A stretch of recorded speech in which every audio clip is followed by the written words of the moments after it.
down with books with your girl Kay. As you can see by the title, today we're going to be discussing Concrete Rose. But before we get into that, you know the deal. I have to have my wine, so I'm drinking Andres today. Andres is an inexpensive white wine. This one is a little dry wine, but it goes down smooth. I hope you guys have your glass ready, because you know we can't be reviewing a book without the wine. So, if you didn't know, this book was written by the same author who wrote The Hate You Give. And the question remains, is the book worth the hype? And I can honestly say yes. And I'm going to tell you why. But first, we'll get into a little synopsis of the book. The book follows the character Maverick. Maverick is a young African-American male. He lives in the hood. His father is an OG drug dealer / gangbanger. And his father is currently in jail. And Maverick currently lives in the shadow of his father. Sadly, Maverick had to join a gang for protection due to who his father was. The book is centered around Maverick and his many trials and tribulations as he's maneuvering through young adulthood. For the most part, I enjoyed Maverick's character. I thought Maverick's character reminded me of my middle brother. Maverick is smart, he's determined, he's strong, he's resilient, he's loyal, he is definitely loyal, and he's going to do anything he can to take care of the ones he loves. So the beginning of the book starts off Maverick finding out that he may be the father of a son, a little boy who he had with, you know, a random girl who happened to be Maverick's best friend, close friend. The situation is like a little love triangle. So Maverick goes take a paternity test. It's determined that Maverick is the father, and then from there his life spirals out of control. So if you know, Maverick is a young teenage boy. So finding out that you got a mistress pregnant is one responsibility, right? Then the second responsibility of Maverick having to tell his girlfriend Lisa that he got a girl pregnant while they were on a break, and now he's about to become a father. So Maverick is dealing with the headache of all that. He's a young dude, you know, it's scary finding out that someone is pregnant. Number one, it's scary, but being that it's not your girlfriend, it's scary. So Maverick juggles, you know, the problem of having to tell his girlfriend. So he finally tells his girlfriend that he's having a baby. Obviously, Lisa, she's not with it. So she leaves him. So Maverick is like, all right, whatever. I told you that I have a baby in the way. It was my mistake. I own up to it. But this is my child. I want to take care of my child. He instantly falls in love with his son. So being that, you know, now he has a child and he has to provide it. Again, he's a young teenage boy. So the only way he know how to get it is dealing drugs, right? Maverick is a good young boy. He's trying to make it in the world the best way that he can. But, you know, as an African American, a lot of cards are stacked up against you before you're even born. So being that Maverick found out that he's now the father, his relationship with his best friend, King, spirals out of control. The reason why it spirals out of control because the baby is actually named King Jr. So let's rewind a little bit. So the girl that Maverick got pregnant is named Aisha. Aisha hung around with King. Aisha and King slept together. King let Maverick sleep with Aisha. They both, you know, was deemed the father. But Aisha ultimately believed that King was the father's, which is why she named the baby King. When it happened, Maverick is like, nah, all right, King, you're not the father. I want to change the baby's name. King is not with it. King said he was okay with it, but deep down inside, if you was able to connect with King's character, he understood that he was excited to be a father, even though he didn't show it. He tried to keep a masculine persona up, and throughout the book, you can see it really hurt him to find out that the baby wasn't his and it was his best friend. So him and King's relationship started going downhill. In the book, Maverick looks up to his older cousin Dre. Dre is like a second father figure to Maverick. And then when Dre gets murdered, Maverick mental stability, mental health starts declining. He's seeking revenge. So now Maverick is dealing with two things. Well, a lot of things, but ultimately two things. So he's dealing with, he just found out he's a father. His cousin just got killed. He wants revenge, right? And then, you know, he's also a gang member, so he has ties to the gang. And then being that he found out that he was a father, he stopped, you know, going to engaging in gang activity. He stopped engaging in gang activity, and his buddies wasn't feeling that, but they understood his position. So I'm sorry, guys, I need some wine.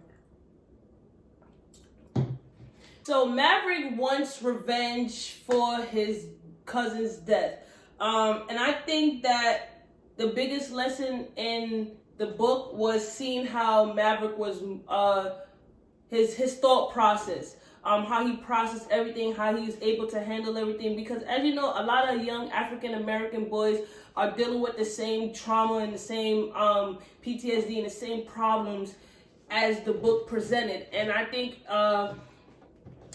Miss Thomas did a very good job of truly showing who Maverick was, like how he transitioned from a young boy to a young man taking on the responsibilities of having a child. Because, you know, Maverick was stressed. He wanted to do the right thing. Throughout the entire book, all he wanted to do was the right thing, and he wanted to be a father. But being that he's young, he was working, I don't want to call it a dead-end job, but for the most part, we're going to call it a dead-end job that wasn't bringing in enough income to pay his bills, to support his child, and he was frustrated. You know, he worked all these long hours and brought home, I think it was like, one time it was $40, $100, which could, after helping his mom and buying diapers, he was left with nothing. So his thought process was like, all right, I got to man up.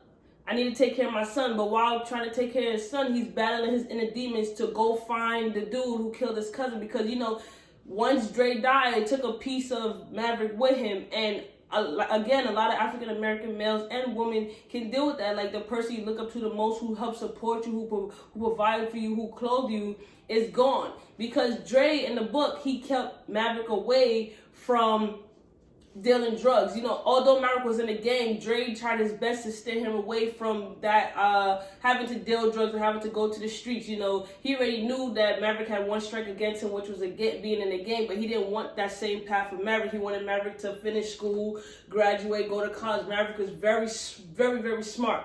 You know, and throughout the book, you saw that Maverick had a very good support system. His mom was there 100%. She helped him grow into the man that he needed to be. Lisa, his girlfriend, even though she broke up with him, she was still steering him in the right direction. She was pushing him to be the man that he needed to be, to determine to make his own path, not to have the gang, you know, control how he reacts to things, control how he thinks, and to help Maverick see a life outside of gang life, a gang culture. And I think that was very important because, you know, it's always a strong woman who's going to get a man through those tough times, whether you believe it or not. I also like that even though his dad was behind bars, you know, he was still a part of Maverick's life. He still continued to give Maverick advice, even though Maverick didn't want to hear. You know, Maverick had some resentments, like, you know, you was in this gang, you in jail now, how can you tell me what to do, how can you tell me to be a man? But, you know, he still looked up to his father, and I think that was beautiful, because you have some men who go to jail, it's not a part of their child's life, and Maverick needed that father figure. There's only so much that his mother could do. With the book, I feel like the book was beautiful. The writing was amazing. The storyline was amazing. In the end, Maverick had the option to kill the dude who killed his cousin. And when faced with the decision, Maverick chose to take the high road. Many people would be like, forget it. Like, you killed my cousin, revenge, especially being that you're in a gang. But Maverick is like, you know, even though you took my cousin, I'm going to let you live. I see a life outside of this. I want to be there for my children.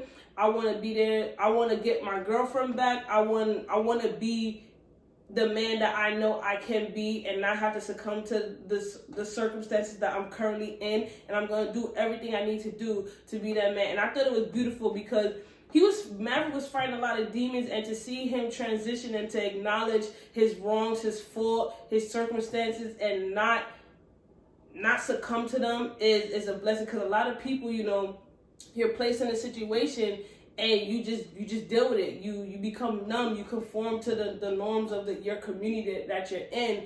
And he looked outside of that. He was able to rise against that, even though, he got to work 10 times harder now. He has to work a couple of jobs. He has a responsibility, but he's willing to do that, take on that responsibility, because he now has a child to look after. And I truly think that's beautiful. I think a lot of young men can relate to this book, being that, some people are born into gang culture. Some people are born into the life. Some people have to live the life whether they like it or not. And it's truly, truly sad. Being a social worker, I see it every day. You have a lot of men and women who want a better life for themselves, for them children, but we're born with 2 strikes against us already. So it's hard to see a future when you're living in poverty.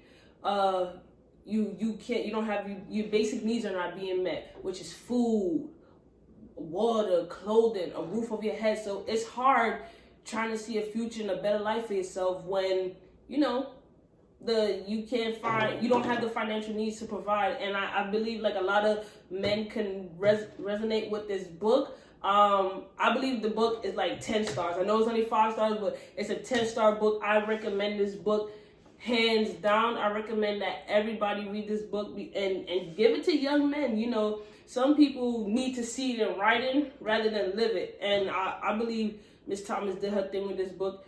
Hands down, it's beautiful. I love The Hate U Give, but I could honestly say this book beat out The Hate U Give. And I was excited reading it. I read the book in a couple hours. I think it was like 6 hours max. It is a book that you can't put down. You gotta just keep reading because you want to find out what Maverick does next. You want to find out what his thought process is. But in the end, the message I would say that I took away from the book: it's okay to be your own person.